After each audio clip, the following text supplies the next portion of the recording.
Former Baltimore Ravens wide receiver Anquan Boldin joined to the show in an exclusive interview to talk about his tenure with the Baltimore Ravens, his Super Bowl run with the team, and so much more coming up next year on this episode of Locked On Ravens.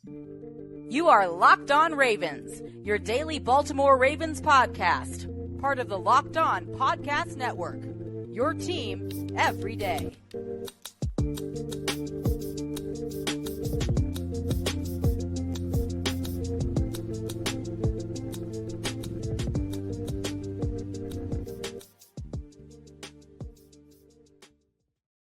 Welcome into another episode of Locked On Ravens, your daily Baltimore Ravens podcast. I'm your host, Kevin Ostreicher of Ravens Wire, here on the Locked On Podcast Network, your team every day. Thank you so much for being here and making Locked On Ravens your first listen each and every day. We are free and available on all podcasting platforms. That includes over in video form on YouTube and anywhere you get your podcasts in audio form. Today's episode of Locked On Ravens is brought to you by PrizePicks, the easiest and most exciting way to play daily fantasy sports. Go to prizepicks.com/LockedOnNFL and use code all lowercase LockedOnNFL for a first deposit match up to $100. We are a 5-day-a-week Ravens podcast, Monday through Friday. We also do live shows after every single Ravens game. And also, if any big news drops, we do live shows for that as well. So you can find Ravens news, analysis, updates here for you on a daily basis. I'll tell a friend, tell a family member that they can get their Ravens content over here. And you can either listen in audio form or watch in video form. It's the same show, both audio and video. We have a really exciting episode here today. This is actually my 1,100th consecutive episode.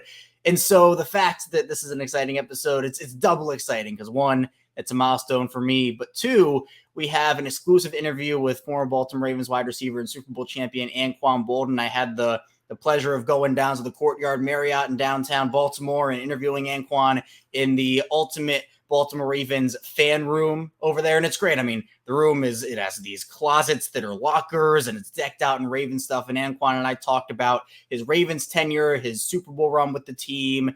And also we get into the current Ravens a little bit, Lamar Jackson, Zay Flowers. So it's a jam-packed interview. I'm excited to air it right here on this show. So without any further ado, let's get into this exclusive interview with Anquan Boldin. Joining me now is former Baltimore Ravens wide receiver, Super Bowl champion Anquan Boldin. Anquan, I appreciate you taking the time talking with me. I want to start, obviously, since we're in the Courtyard Ravens room, talking about your Ravens career. You spent a couple of years in Arizona and then moved down to Baltimore in that trade.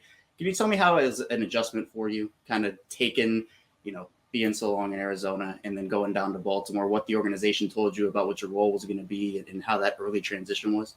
Yeah, it was, I felt at home when I got to Baltimore. I don't think it was a tough transition for me. I was drafted to Arizona, played there for 7 years, but, my time there had run its course. And I was ready and, looking forward to new beginnings. And Baltimore was the perfect place for me. I was welcomed with open arms, organizationally, from the community, from day one, literally. I remember when we were moving into our house, it was a Friday, and we had to move because my wife was pregnant, and her flying cutoff date was just about to happen. So as soon as we move in, our neighbors invited us to what we called pizza night. So we lived in a small community. And every Friday, somebody different would host pizza night. So it would be all of the families in that community. And there was a bunch of kids, which was great for us because our oldest at the time was around that age as well. He was around 6. So he had a lot of kids around his age. So it was a great way for us to be initiated into the community. So like I said, day one, we felt comfortable and ready to go. And the big part of your Ravens tenure, the Super Bowl run in 2012. But before the playoffs, it was kind of an interesting transition for you guys on offense because there was a coordinator change in December, which usually, coordinator changes happen all the time, right? But for a team that, you won the AFC North that year, to have a change happen like that, going from Cam Cameron to Jim Caldwell, was that a little, interesting for you guys, the timing of everything? Yeah, like you said, that normally doesn't happen, especially like in the middle of the year, but it was a unique year for us in a lot of different ways, a lot of different challenges that presented itself. And that was just another hurdle that we had to cross. And, we felt good about Coach Caldwell. He did a great job coming in after Cam Cameron. And I think he tailored it more to the players that we had. And I think you saw that as we went on that stretch run towards the Super Bowl. And speaking of the stretch run, I mean, Joe did his thing that entire playoff run. You obviously were a huge part of that too. But I think January Joe was a thing before this run, but I think he cemented that name in history after it. What did you see from him, and what was it like playing with him over the course of that historic stretch? Yeah, it was great. You just saw a kid making great decisions. I mean, I don't think he threw an interception throughout that Super Bowl run. So that in itself speaks highly of, how he was playing. But he had a lot of weapons around him, myself, Torrey, Bunte Leach, Dennis Pitta, Ray Rice. I mean, you go on and on, Jacoby. So we had a great core around us. And like I said, Joe was the captain steering the ship, and end result is what it was. And you get to the Super Bowl, you obviously take down New England in the championship game, but you had been in that environment before with Arizona. I know you had other guys who had, like Ray was obviously there before, but were you kind of telling the guys around you, what to expect from a Super Bowl week? Because it's not your normal preparation. There's a bunch of different stuff that goes into that. Yeah, it's a completely different week. And I think at that time, myself and Ray Lewis were the only two guys who had played in the Super Bowl on the team. So we were trying to help the guys out as much as possible because, I mean, you can try to make it a normal week, but it's completely different.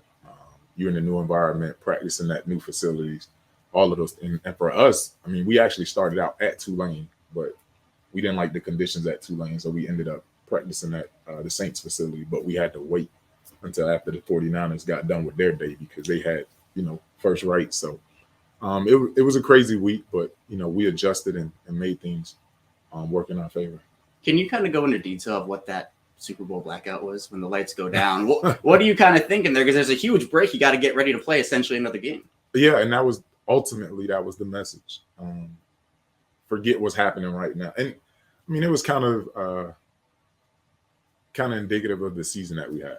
A lot of different challenges throughout the season, and just another hurdle to overcome. I mean, you think back, like when we played San Diego, 4th and 29, we don't get a first down. We're not even making the playoffs. And then you go to Miracle at Mile High with Jacoby, catching that one and taking us into overtime. I mean, so it was what we had witnessed the entire year. And then we get to the Super Bowl and, we have a pretty sizable lead. And then all of a sudden the lights go out in the Super Bowl. Like nobody expects that. And for us, it was, hey, look, we know that no matter what, we have to finish this Super Bowl. So make sure you stay locked in, stay focused, and stay warmed up. So that was our mindset. And for you, it was a very exciting end to the game, but the confetti falls and everything. And I want to just feel what you felt in that moment. Can you kind of tell what you felt? And then another part to that question is, was there any teammate that you kind of thought to yourself, man, I'm really happy we got it done for this guy? Yeah, man, there was a lot of guys, especially guys. I mean, obviously Ray, it was his last season, so we wanted to send him out the right way. But you got guys like Ed Reed, who had been in the league, for quite some time and never experienced that. Haloti Nada, some of the young guys, Ray Rice, Torrey. So there was a lot of guys that I was happy for, even Harbaugh, being able to go up against his brother in the Super Bowl and come out victorious. So, yeah, man, I mean, for me, it was cool because, like you said, I played in 2 Super Bowls. The first one didn't end well, and we lost in the last-second touchdown against Pittsburgh when I was in Arizona. So that was a heartbreaker. And one of the things that I was telling the guys throughout the week is you don't want to be on the losing end when the confetti drops because, unfortunately, they hurdle you off like cattle because they're ready to celebrate the team that wins. And that's a miserable feeling. Because you go out there, you give your all, and you come up short like that, man. Like, it hurts. You would much rather not make the playoffs than to lose a close Super Bowl like that. So just preparing guys to make sure you give your all because you don't know which play could be that play. And for you, after that, you move on to San Francisco and essentially the team you just beat in the Super Bowl. You play for the other Harbaugh brother, too. What was that transition like? It was actually cool, man. Jim was cool. He was an offensive-minded guy, so we got along pretty well. He was a player's coach because obviously he played quarterback in the NFL as well, so he understood the players from that standpoint. But Jim was a great guy to play for. And for you, When you look back on your Ravens career, you spent 3 years here, you won the Super Bowl. What do you kind of remember, and how do you envision, what you've accomplished here in Baltimore? Yeah, for me, I was brought to Baltimore for that exact reason. And I feel like, being able to win a Super Bowl here, mission was complete. I was here for 3 years, but it seems like so much longer. It seems like I was here most of my career. But for us, Baltimore is a second home. My youngest son was born here, so he's always looking forward to coming back here. Yeah, and I think for this current Ravens team, you have Lamar, who's doing his thing, Zay Flowers, an electric rookie. How do you feel like you and Lamar would have gotten together on the field and done stuff on the field? We would have been great together. Two Florida kids that love football. I mean, everybody knows the ability that he has, throwing the ball as well as, beating teams with his legs. So he would have been a guy I would love to play with. Can extend plays even when things break down. There's a lot to him. So I think we would have had a pretty good connection. And what do you think about Zay Flowers? He comes in here, first-round rookie receiver. I know the Ravens have tried to develop some guys in the past, but he seems like he could be a hit for them. Have you kind of seen what he's done electricity-wise on the field, and how do you think he's doing? Yeah, I think he's going to be great. It's tough for any rookie to come in and be the leader of your position as a rookie. I've had that experience myself. But I think he's doing a great job. He's a game breaker. And the more time that he has, the more he'll develop as a player. So I think he's in a great position right now. And we are here in the Courtyard Marriott Ultimate Baltimore Ravens fan room. This is incredible. You got all the Ravens. It's decked out here, the locker closets. I mean, tell me a little bit about this, because the Ravens fans, they travel, but it's not just they travel to other stadiums. Fans from all over the world come to Baltimore to see the Ravens play. Yeah, and I mean, if you're a fan, I mean, this is the experience that you want to have. To wake up on a Sunday morning before a Ravens game and to wake up in this room. It's unbelievable. I mean, you can see behind me the turf wall. You have the lockers. I mean, this experience is the ultimate fan experience for any Raven. So, and I think for me too, you see this team, you see this fan base. What was your takeaway from interacting with the fan base, not only during your playing career, but now post-career, and kind of the love the city still has for you? Man, it's great. You see the Ravens, they travel well. And I mean, the way that they support this team is unbelievable. I mean, you think about Purple Fridays. The teams that I played with, I mean, I don't think anybody has the experience that the Ravens fans give the players. I mean, they're in full support. There's never an empty stadium when you're talking about the Baltimore Ravens. And if you want to book that, you can do it here at Courtyard in the Ultimate Baltimore Ravens fan room. Anquan, I appreciate your time again. Thanks so much for helping out with me and taking the time. No problem. Thank you. A major shout out to Anquan again for his time and taking the time talking with me, talking football, Ravens, his career, his experiences. We had a great conversation. I had a lot of fun talking with him. So again, major thank you to Anquan. Thank you to everybody who helped set that up. And that Ravens fan room, again, it's really cool down there at the Courtyard Marriott. But we're going to head into our first break here. We still have some stuff to talk about on this show. The Baltimore Ravens of current play the Detroit Lions in Week 7. It's a big matchup. We'll preview that game and a lot more coming up next here on the show. But first, this episode is brought to you by Jase Medical. And there have been times in my life personally where I couldn't reach a pharmacy or a doctor. And sometimes emergencies happen, right? You don't expect them, but sometimes emergencies can pop up. But don't be caught unprepared. Everyone should be empowered to care for themselves and their loved ones during the unexpected. Now, Jase handles everything from the online evaluation to licensed pharmacy medication delivery and ongoing consultation and care. And the Jase case can help out a ton with everything. The Jase case provides 5 life-saving antibiotics for emergency use. All it takes to get a Jase case is you fill out a simple online form, and in some cases, jump on a quick call with one of their board-certified physicians. You can get ongoing care from their physicians on any treatment-related questions.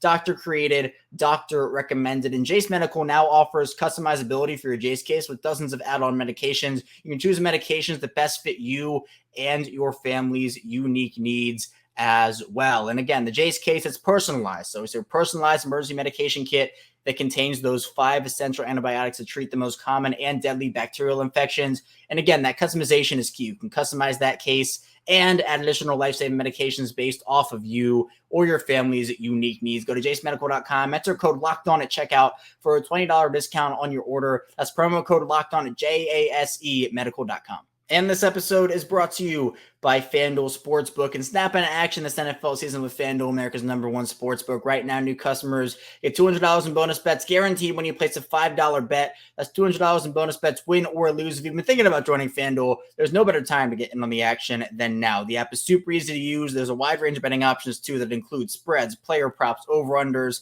and a lot more. So if you're looking to bet on that Ravens-Lions game this weekend, maybe you're looking at Lamar Jackson prop Zay Flowers, or on the Detroit side, Jared Goff has been playing lights out. Maybe you're looking at props for him. Maybe you want to bet the over on this game, but the Ravens and Lions have good defenses, so maybe under is the move. Visit FanDuel.com/LockedOn and kick off the NFL season. FanDuel, official partner of the NFL. We're back here, our second segment of Locked On Ravens. Kevin Oestreicher still talking with you after our exclusive interview on this show with Anquan Boldin. Again, Anquan was awesome. It was a great interview, but we now have more Ravens content to dive into. So you might have came for the Anquan interview, but we still have current Ravens football to talk about. So I highly recommend you stay for the Ravens talk too here.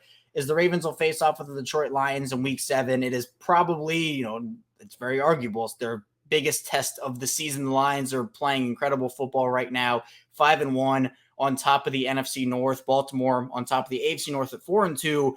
But as I've mentioned before, with this Ravens defense, they're playing lights out. This is not me saying the Ravens defense is, a team that, or a unit at least, that is being benefited from a weak schedule. The Ravens defense is good, whether they play weak teams or strong teams, but they played a bunch of teams that weren't necessarily top of the league offenses, I will say. If we want to go through it very quickly, CJ Stroud, rookie quarterback, first ever start in week 1. Joe Burrow, probably 50% or 40% in week 2. Week 3, backup in Gardner Minshew. Week 4, backup in Dorian Thompson-Robinson. Week 5, a terrible Steelers offense. Week 6, a terrible Titans offense. This Lions offense is good. And again, the Ravens defense, you play who's in front of you. Like, I'm not blaming the Ravens defense for who they've played or anything. They've done their job. The Ravens defense is playing great football. Their pass defense has been incredible. They've earned a reputation as one of the best defenses in this league right now, and I'm fully there for it. But what I'm saying is this Lions team is going to be, I think, a different experience offensively than what they have faced. The Lions right now, while their rushing offense hasn't necessarily been great, they're 19th in the league right now with 4 yards per attempt. Their passing offense has been a top 10 unit. They're actually a top 5 unit in net yards per attempt. Third was 7.3. So Baltimore's, again, top 3 pass defense is going to have to really step up here. I mean, in terms of net yards per attempt, Baltimore's actually the best pass defense in the NFL. And that's with Marlon Humphrey just coming back, Marcus Williams being in and out of the lineup. They've had key guys step up like Geno Stone and Kyle Hamilton and Brandon Stevens and Ronald Darby. So those guys against Amon-Ra St. Brown and Khalif Raymond, and even, if you want to get into the other pass-catching weapons, Sam Laporta, the tight end, the Lions have a lot of weapons, and Jared Goff is playing right now like a top 10 quarterback. I'm not putting him in the top 5 category, but he's playing like a top 10 quarterback right now. Goff is having an incredible season for the Lions, and I know, a lot of people had Jared Goff's career kind of over after the Rams made that Super Bowl and lost it. And, everybody kind of had him, all right, he gets traded to Detroit. It's no man's land, right? But Goff has revived his career, 69.5 completion percentage, up there with the best in the league, 11 touchdowns, so 3 interceptions, 5.4 touchdown percentage. He's doing a lot for this Lions offense right now. Not to mention Jahmyr Gibbs might come back in this one. They have a lot of good players on the offensive side of the ball, and Baltimore's going to have to figure out where they match up. I think they do match up decently well. I think what the Ravens can do is it's a battle of a great defense versus a great offense. Baltimore's rush defense, to me, has been really interesting because with the Ravens, they're going to have to stop, again, this 19th ranked Lions rushing attack where they're going through a bunch of injuries in the run game. My key for the defense is just take that run game out. Like, stop Jahmyr Gibbs if he plays, Craig Reynolds. We're not going to see David Montgomery in this one with the rib injury, and that's a big loss for them. But the Ravens rush defense right now is 16th in the league. So it's kind of a middling rush offense versus a middling rush defense. But I probably give the advantage to Baltimore there just because based off what I see on film, the Ravens kind of have gotten gashed by a couple of really long runs, and that has contributed to their 4 net yards per attempt they've given up. I think for the most part, they stop a lot of these runs, either no yard gains, 1, 2, 3. But then, for example, like the Colts, Zach Moss had a bunch of 15 plus, 20 plus yard runs. I think it was 4 or 5 of them. And that obviously contributes a lot. So I'm going to give the edge to Baltimore's run defense there. But then Baltimore's pass defense, I don't know what to expect because, again, this is the best quarterback they've gone up against. I mean, Joe Burrow would be that, but he wasn't healthy. So Jared Goff is going to be the best current version of himself, best current quarterback the Ravens have gone up against this season.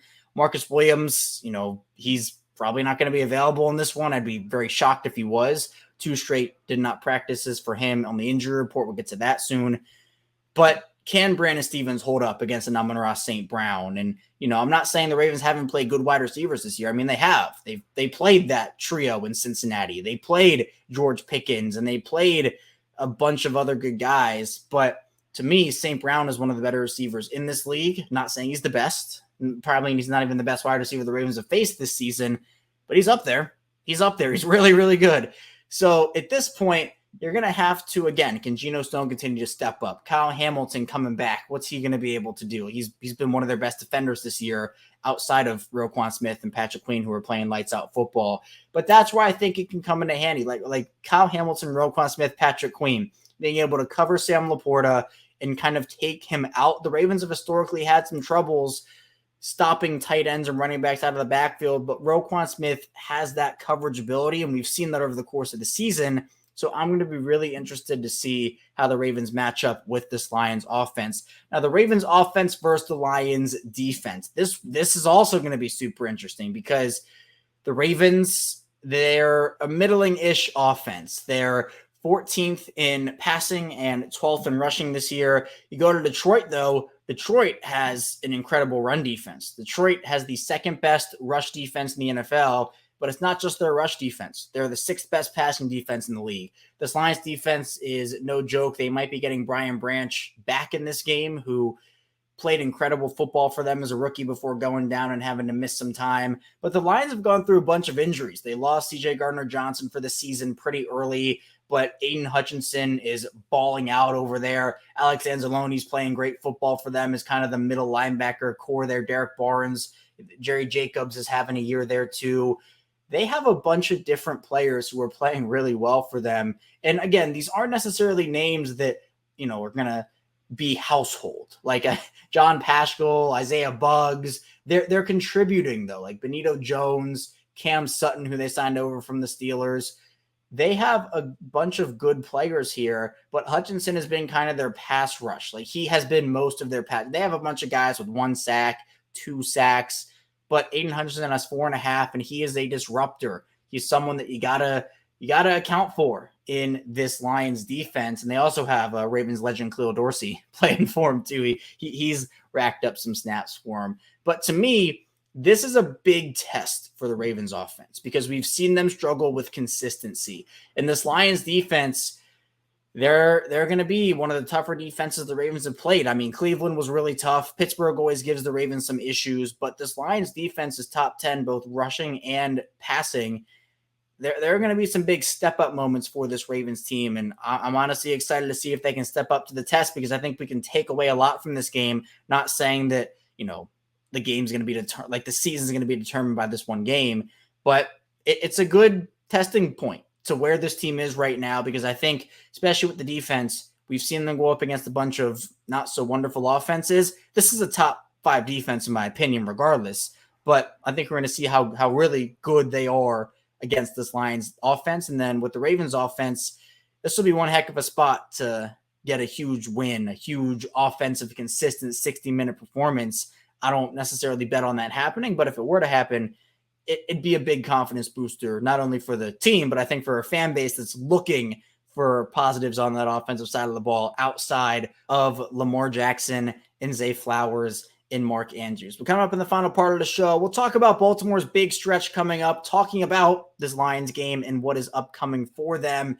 and how big it is that they are able to rack up some wins. So be sure to stay tuned, plenty to talk about on the show. But first, this episode is brought to you by PrizePicks. And if you're looking for daily fantasy sports, look no further than PrizePicks. PrizePicks is the most fun that so many have happening, up to 25 times their money this football season. All you have to do is select 2 or more players, pick more or less on their projected stats, and place your entry. And they have quick withdrawals, easy gameplay, and an enormous selection of players and stat types. That's what makes PrizePicks the #1 daily fantasy sports app. And this week's on PrizePicks, you can maybe select, if you're looking again, this Lions-Ravens game, Lamar Jackson to go for more than his projected yard total. Maybe Jared Goff on the Detroit side going for more than his projected yard total as well. PrizePicks offers weekly promotions that can lead to big payouts like Tacos Tuesday, which means each Tuesday, PrizePicks discounts select player projections of 25% to provide even more value. Plus, PrizePicks now offers Apple Pay for quick and easy deposits into your account this football season. Now, the PrizePicks reboot is really cool. Your entries stay in play even if one of your players gets injured. So for NFL games and those college football top 25 matchups,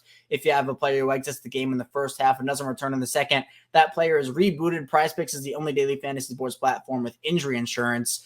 Go to prizepicks.com/LockedOnNFL and use code LockedOnNFL for first deposit match up to $100. That's prizepicks.com/LockedOnNFL and use code LockedOnNFL for first deposit match up to $100. PrizePicks, daily fantasy sports made easy. And this episode is brought to you by DoorDash. And maybe you're watching that Ravens-Lions game this Sunday. Maybe the game goes to timeout, right? Well, then it's time to order with DoorDash. Maybe it's halftime.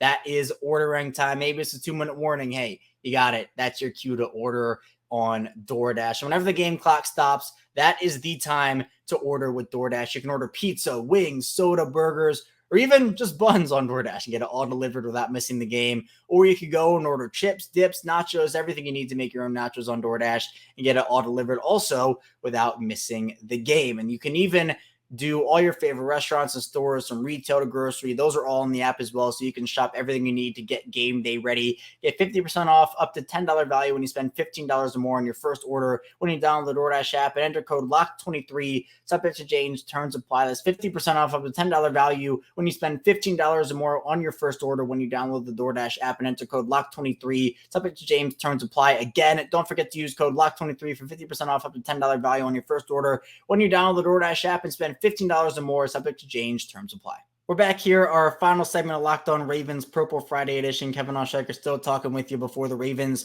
big Week 7 matchup with the Detroit Lions. Again, thank you so much for being here, for tuning in, making Locked On Ravens your first listen each and every day. Be sure to subscribe, follow along in audio form, any way you want to listen or watch. You can do that because it is the same show, both audio and video. You're not missing out on anything. We just recently hit 5,000 subscribers on YouTube, so I'm really proud of the audio community, the video community, all the communities we built here on Locked On Ravens. It's awesome, and this week's been a pretty cool week. I mean, I've interviewed 3 former Ravens receivers, Kadri Ismail for Tuesday's show, Mark Clayton for Wednesday's show, and then obviously Anquan Boldin for today's show. So if you want to check out any of those, you can go back and listen or watch them.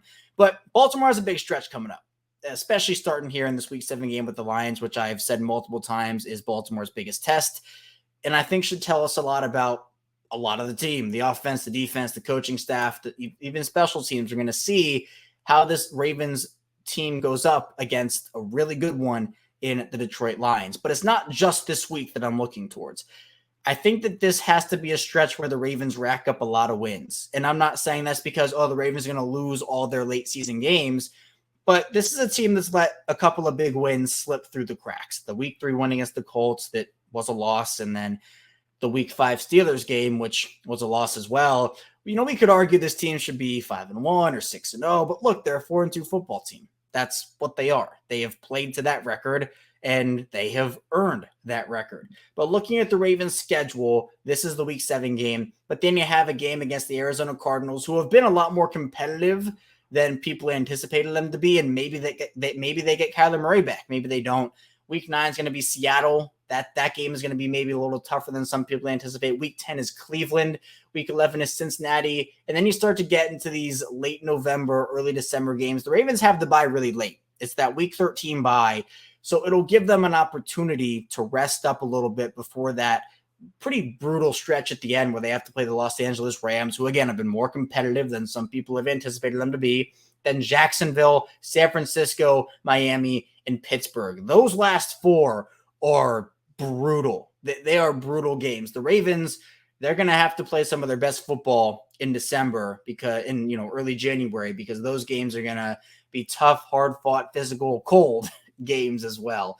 But that's why I think this middling part of the season here, where if you can pick up a win, a statement win, this will be a statement win. If you can pick up a statement win against the Lions, get a couple of nice wins against teams that I think the Cardinals are probably in the lesser tier, but still competitive, obviously. They're, again, more competitive than I thought they'd be. And then Seattle, which has a really solid squad up and down. If you can get 2 big wins there, maybe a split that week 10, week 11 with Cleveland and Cincinnati, you go 1-1 in the 2 road games divisionally you have there. Chargers, that'll be a tough one, but you want to be able to establish. You don't want to go into that pattern that they had last year, which was win-loss, win-loss, win-loss. Like we saw that so much and so often, and they could never really get into a rhythm. And a lot of that last year was them blowing fourth quarter leads and the sloppiness late in games. And this year, I think it's just been general sloppiness in multiple different ways to such a big extreme. So I think that this is the time where we haven't seen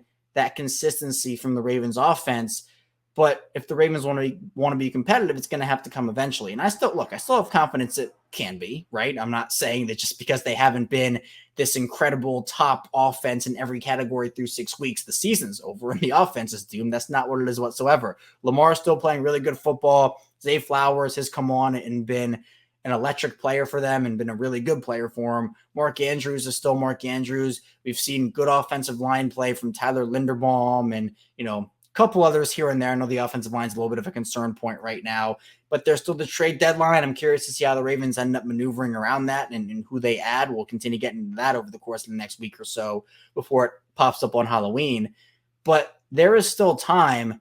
But if you don't capitalize on this midseason stretch, it's going to put you in a much more stressful situation come December and early January football, where maybe you're fighting for a division crown, you're fighting for seeding. I'd much rather get the wins now as opposed to saying, oh, hey, it's week 16 and the Ravens have to fight with San Francisco to get ahead in a certain playoff race. Or it's week 17 and the Ravens have to face the Dolphins, and that's going to be a huge game for them with everything on the line. Or they have to play Pittsburgh in week 18 with everything on the line in the divisional matchup. I'd rather them stack some wins now as opposed to being reliant on stacking wins later in the season, because it'll make things easier. I think they can maybe load and injury manage a little bit if that were to happen too, with how physical NFL seasons can be. So this is the big stretch here, big month for the Ravens coming up with a bunch of NFC games. And obviously, if you lose NFC games, it doesn't count as a divisional loss, doesn't count as a conference loss, but counts as a loss on your record. And those still aren't good to have whatsoever. But I do think that I'm going to go the Ravens. I said it on yesterday's crossover with Matt Derry of Locked On Lions. I'm going to trust them. I'm going to say my final score prediction is 22-19 Ravens. Justin Tucker, I'll say, will break the heart of Lions fans again. I know it was rough for Lions fans. That Lions fans went through it. I felt bad for him when, the whole Justin Tucker thing happened, because that it's like only the Lions, right? But I think the Lions are a really good football team. I think they're easily going to run away with the NFC North, and this game is going to be really entertaining. But I'm going to say Ravens 22, Lions 19 in this Week 7 matchup. That's all I have for you here today, though, on Locked On Ravens. Thank you so much for tuning in. Be sure to subscribe, follow along in audio form. We'll be back here on Sunday after the Ravens take on the Lions, talking everything that happened in the game. So be sure to stay tuned for that. I'll see you right back here then on Locked On Ravens.